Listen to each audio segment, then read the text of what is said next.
जर मित्रांनो तुम्ही माझ्या चॅनलवरती आज नवीनच आला असाल तर चॅनलला सबस्क्राईब करा, कारण अशाच नवीन बातम्या तुम्हाला ह्या चॅनलवरती पाहायला भेटणार आहेत.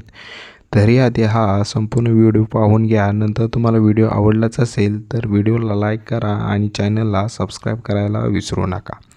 5 मुलांची आई 4 मुलांच्या बापासोबत पळाली. महिलेचा नवरा विकतो वडापाव असं जुळलं सूत. घरातून पळून गेलेल्या गीताला एकूण 5 मुले आहेत. याच 4 मुली आणि 1 मुलगा आहे. उत्तर प्रदेशातील सिद्धार्थनगर जिल्ह्यातील सदर पोलीस ठाण्याच्या हद्दीतील महरी या गावातून एक धक्कादायक घटना समोर आली आहे.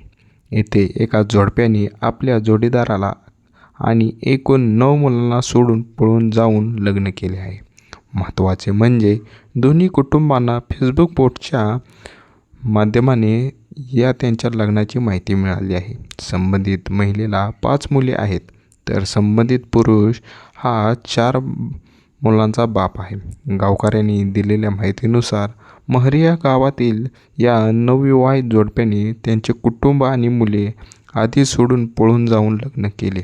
महरिया गावातील रहिवासी गीता ही आठवड्याभरापूर्वी इथलीच गोपाल गावाच्या व्यक्तीसोबत पळून गेली होती आणि दोघांनीही लग्न केले. 5 एप्रिल रोजी गावकऱ्यांनी गोपालच्या फेसबुक अकाउंटवर गीता आणि त्यांच्या लग्नाचे काही फोटो राहिले. हे फोटो स्वतः गोपालने शेअर केले होते. यानंतर गावकऱ्यांनी लगेच गीताचा पती श्रीचंद आणि गोपालच्या पतीला संदर्भात माहिती दिली. घरातून पळून गेलेल्या गीताला एकूण 5 मुले आहेत. याच 4 मुली आणि 1 मुलगा आहे. गीताची मोठी मुलगी 19 वर्षाची आहे, तर सर्वात लहान मुलगी 5 वर्षाची आहे. या संदर्भात बोलताना गीताचा नवरा श्रीचंद म्हणाला की तो मुंबईत वडापाव विकतो.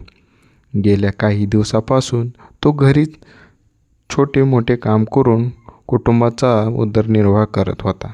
त्याची पत्नी गोपालच्या घरी बऱ्याच वेळा ये-जा करत होती. दरम्यान दोघांचे प्रेम जुळले आणि ते कसेबसे पळून गेले या संदर्भात आपल्या काहीच माहीत नाही. श्रीचंद पुढे म्हणाला, त्याची पत्नी मोठ्या कष्टाने वाचवलेले 90,000 रुपये आणि घरातील सर्व दागिने घेऊन पळून गेली आहे. घडलेल्या घटनेची माहिती आपल्याला फेसबुकच्या माध्यमातून समजली. आपण तेव्हापासून पोलीस ठाण्यात चकरा मारत आहोत, मात्र पोलीस मदत करत नाहीत. या संदर्भात पोलिसांनी कारवाई करावी, जेणेकरून आपल्या कुटुंबाला न्याय मिळेल. या संदर्भात बोलताना गोपालची पत्नी म्हणाली, गोपाल कुटुंबाच्या खर्चासाठी काही देत नव्हता. उलट रोज आपल्या मारहाण करायचा. त्याने जिथे आहे तिथेच राहावे. तिला मुलांच्या पालनपोषणासाठी वाटा मिळावा. तसेच गोपालने मुलांचा खर्चही उचलला हवा. या संदर्भात बोलताना सिद्धार्थनगर पोलीस ठाण्याचे प्रभारी अनुज सिंग म्हणाले आहेत की आपल्याला या घटनेची माहिती आहे, मात्र अद्याप कुठलीही तक्रार आलेली नाही.